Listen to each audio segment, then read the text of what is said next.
Hello all, welcome back to our channel. ఈరోజు మేమైతే రెస్టారెంట్కి అయితే వెళ్ళామండి. ఎందుకంటే వెదర్ చాలా కూల్గా ఉంది, బయటికి వెళ్ళి తిందాం మమ్మీ అని అంటే ఇంకా మేమైతే బయటికి వెళ్ళామండి. ఇది ఎక్కడంటే హైదరాబాద్లోని కేపీహెచ్బి 9th ఫేజ్లో గోకుల్ ప్లాట్స్లో ఉన్న ఉయ్యాల జంపాల రెస్టారెంట్కి అయితే వెళ్ళామండి. ఇక్కడ రెస్టారెంట్ నేమ్లో ఉన్నట్టే ఇక్కడ ఉయ్యాలలు కూడా ఉన్నాయండి. ఇక్కడ ఉయ్యాలలో కూర్చొని మనమైతే ఫుడ్ని ఎంజాయ్ చేస్తూ తినొచ్చు. మాకైతే చాలా డిఫరెంట్గా అనిపించిందండి.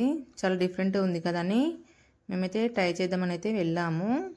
ఫుడ్ ఎలా ఉంది అని నేనైతే మీతో షేర్ చేసుకుంటాను. వీడియో అయితే ఎండ్ వరకు చూడండి. ఇక్కడ ఫుడ్ విషయానికి వస్తే ఫుడ్ కూడా చాలా బాగుందండి. మేమైతే ఫస్ట్ స్టార్టర్స్లో అయితే చికెన్ అయితే ఆర్డర్ పెట్టాము. చాలా బాగుంది. ఈ రెస్టారెంట్ వచ్చేసి 3rd ఫ్లోర్లో ఉందండి. ఇలా ఉయ్యాలు ఊగుతూ తినడం అనేది చాలా డిఫరెంట్గా అనిపించింది. ఇంకా ఫుడ్ అయితే మేము చికెన్ బిర్యానీ అయితే ఆర్డర్ చేసాము.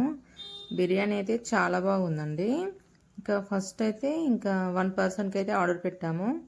క్వాంటిటీ అయితే చాలా ఎక్కువే వచ్చిందండి. ఇంకా 2 పర్సన్స్ వరకు తిన్నాము. మనమైతే ఇలా ఉయ్యాలు ఊగుతూ అయితే ఫుడ్ని అయితే ఎంజాయ్ చేయొచ్చండి. మా పిల్లలు అయితే చాలా ఎంజాయ్ చేస్తున్నారు, చూస్తున్నారు కదా. ఫుడ్ అయితే చాలా బాగుందండి. ఇక్కడ ఉయ్యాల జంపాల రెస్టారెంట్లో మేము తిన్న చికెన్ బిర్యానీ అండ్ స్టార్టర్స్లో చికెన్ అయితే చాలా బాగున్నాయండి. ఓవరాల్గా అయితే డిఫరెంట్గా అనిపించింది ఈ కాన్సెప్ట్. ఇలా ఉయ్యాలలో కూర్చొని ఫుడ్ తినడం చాలా బాగుందండి. మీకు కనుక ఈ వీడియో నచ్చినట్లయితే లైక్ చేయండి. మీ ఫ్రెండ్స్ అండ్ ఫ్యామిలీ మెంబర్స్కి అయితే షేర్ చేయండి. మీరు కానీ మన ఛానల్ని కొత్తగా చూస్తున్నట్లయితే తప్పకుండా సబ్స్క్రైబ్ చేసుకోండి ఫ్రెండ్స్. ఓకేనా? Bye bye. Thank you for watching.